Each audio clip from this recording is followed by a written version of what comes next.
الرحمن علم القرآن خلق الإنسان علمه البيان. الشمس والقمر بحسبان والنجم والشجر يسجدان.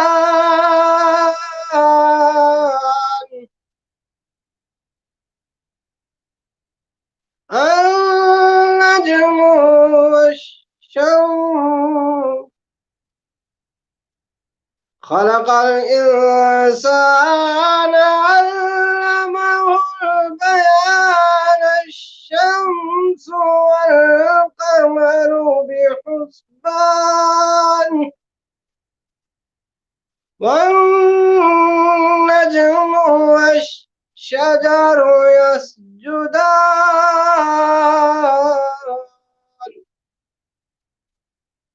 آمنت بالله صدق الله العظيم.